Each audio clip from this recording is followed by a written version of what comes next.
পরম করুণাময় আল্লাহর নামে শুরু করছি। পরম দয়ালু আল্লাহ। তিনি কুরআন শিক্ষা দিয়েছেন।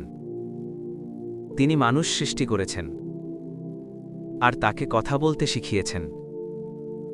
সূর্য ও চন্দ্র নির্দিষ্ট হিসাব অনুযায়ী চলছে। তারকা ও গাছপালা তারই সামনে সেজদা করে। তিনি আকাশকে সমুন্নত করেছেন এবং ন্যায়ের পাল্লা স্থাপন করেছেন, যেন তোমরা ন্যায়ের পাল্লায় সীমা লঙ্ঘন না করো।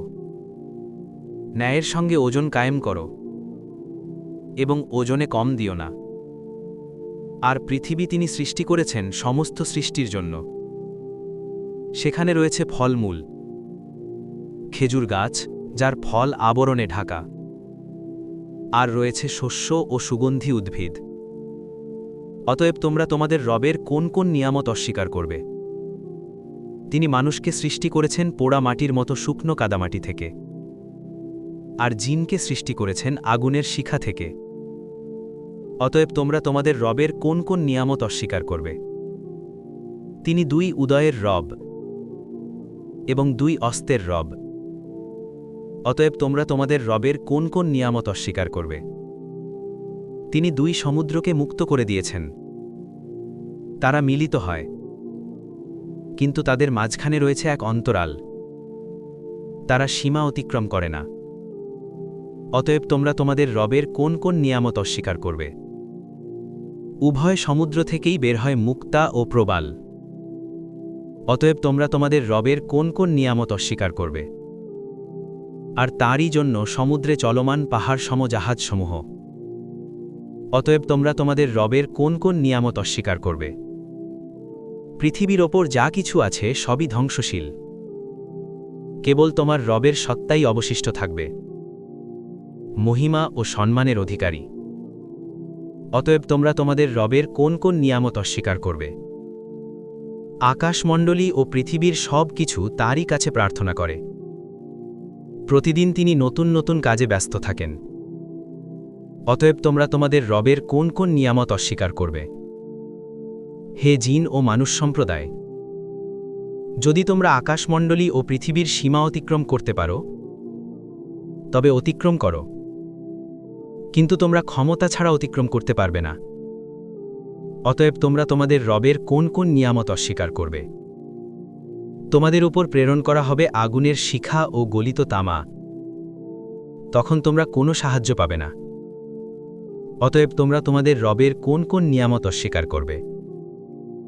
যখন আকাশ বিদীর্ণ হবে এবং তা লাল হয়ে যাবে গলিত তেলের মতো, সেদিন কোনো মানুষ ও কোনো জিনকে তার গুনাহ সম্পর্কে প্রশ্ন করা হবে না। অতএব তোমরা তোমাদের রবের কোন কোন নিয়ামত অস্বীকার করবে? অপরাধীদের তাদের চেহারা দেখে চেনা যাবে এবং তাদের কপাল ও পা ধরে টেনে নেওয়া হবে। অতএব তোমরা তোমাদের রবের কোন কোন নিয়ামত অস্বীকার করবে? এটাই সেই জাহান্নাম যাকে অপরাধীরা মিথ্যা বলে অস্বীকার করত। তারা আগুন ও ফুটন্ত পানির মাঝে ঘুরতে থাকবে। অতএব তোমরা তোমাদের রবের কোন কোন নিয়ামত অস্বীকার করবে?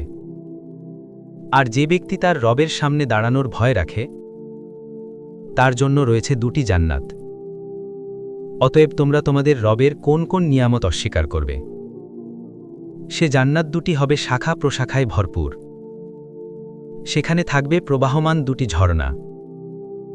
সেখানে থাকবে সব ধরনের ফল জোড়ায় জোড়ায়।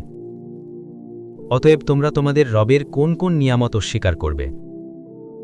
তারা থাকবে দামি গালিচায় হেলান দিয়ে বসে, আর জান্নাতের ফল থাকবে হাতের নাগালে।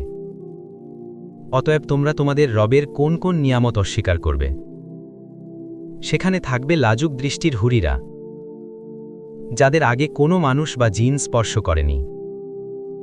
অতএব তোমরা তোমাদের রবের কোন কোন নিয়ামত অস্বীকার করবে?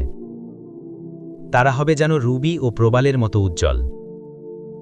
অতএব তোমরা তোমাদের রবের কোন কোন নিয়ামত অস্বীকার করবে? উত্তম কাজের প্রতিদান কি উত্তম ছাড়া আর কিছু হতে পারে? অতএব তোমরা তোমাদের রবের কোন কোন নিয়ামত অস্বীকার করবে? এই দুটির নিচে থাকবে আরও দুটি জান্নাত। অতএব তোমরা তোমাদের রবের কোন কোন নিয়ামত অস্বীকার করবে? সেগুলো হবে গভীর সবুজ বর্ণের। সেখানে থাকবে প্রবাহমান দুটি ঝর্ণা। অতএব তোমরা তোমাদের রবের কোন কোন নিয়ামত অস্বীকার করবে? সেখানে থাকবে ফলমূল, খেজুর গাছ ও আঙুর। অতএব তোমরা তোমাদের রবের কোন কোন নিয়ামত অস্বীকার করবে? সেখানে থাকবে সচ্চরিত্রা ও সুন্দরী নারীরা, তাঁবুরের ভেতরে সংরক্ষিত হুরিরা। অতএব তোমরা তোমাদের রবের কোন কোন নিয়ামত অস্বীকার করবে? তাদের আগে কোনো মানুষ বা জিন স্পর্শ করেনি। অতএব তোমরা তোমাদের রবের কোন কোন নিয়ামত অস্বীকার করবে? তারা সবুজ গালিচা ও সুন্দর বিছানায় হেলান দিয়ে থাকবে। অতএব তোমরা তোমাদের রবের কোন কোন নিয়ামত অস্বীকার করবে? মহিমান্বিত ও সম্মানিত তোমার রবের নাম চির বরকতময়।